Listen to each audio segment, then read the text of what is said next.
As the Sunshine State limps toward the one-year anniversary of Hurricane Irma, fishery owner Tom Hill is signaling a green light to vacationers. Tourism is a big part of what the Florida Keys is about.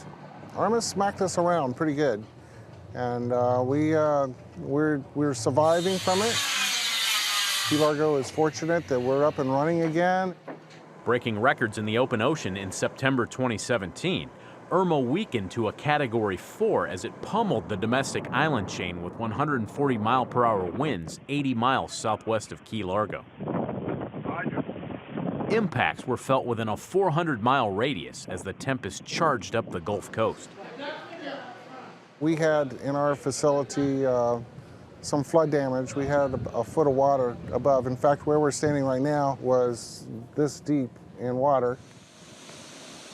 While 84 casualties were reported in Florida, Hill commends local and national authorities for their swift response.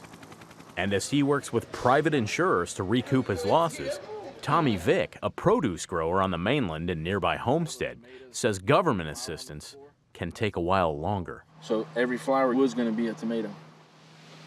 Irma had a significant effect.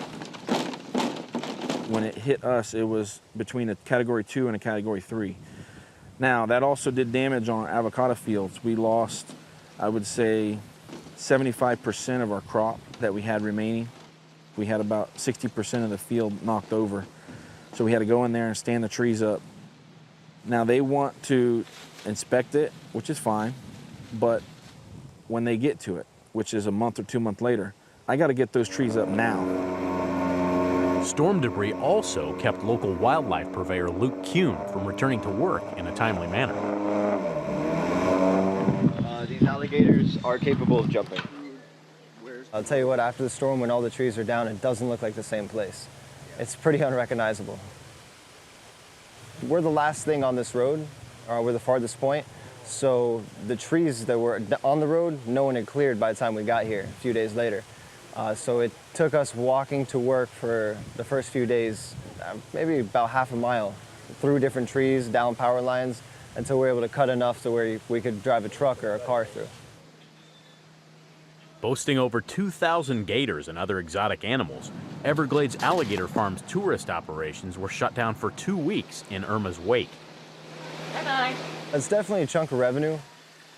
Though cleanup and renovation moved right along, portions of the farm were forced to remain closed longer for safety reasons. We built our enclosures with telephone poles, so they're very sturdy, but we did have a fence or two that went down, and we don't want the wild alligators climbing onto the pathways to where they can interact with people. It'll be about a year before we're back in 100% back where we were. Near Miami, Josh Smith manages a 20-acre greenhouse and shade farm operation that weathered the storm. We grow interior scape plants, spring plants, stuff that you would see in malls or office buildings and stuff like that. USDA's 2012 Census of Agriculture reveals Florida as the nation's top dog in indoor foliage production. According to the 5-year farming survey, over 94 million square feet were under glass or other protection in the state, with 671 farms contributing nearly 70% to the nation's $563 million inventory annually. What happened with a lot of the pieces of shade is it split down that seam, and then it blows apart. That comes apart, breaks the poles. While Smith scrambles to acquire replacement materials when competitors have similar demand for inputs, some of his greenhouse infrastructure is designed to ride out the worst Mother Nature has to offer. This is called a Cravo house. So I can open the roof and lift up the sides, and basically the wind just blew through here.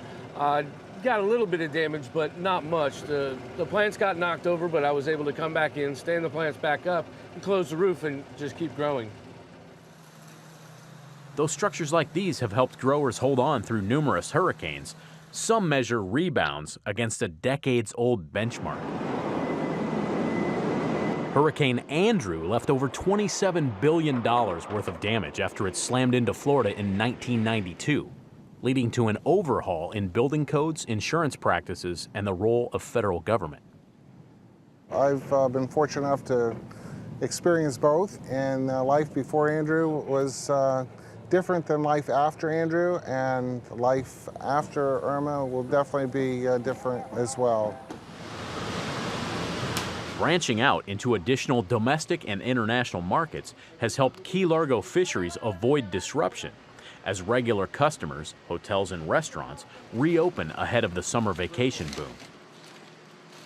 But Hill has no doubt the draw of paradise will help the local economy find its sea legs post-Irma, just as in the past.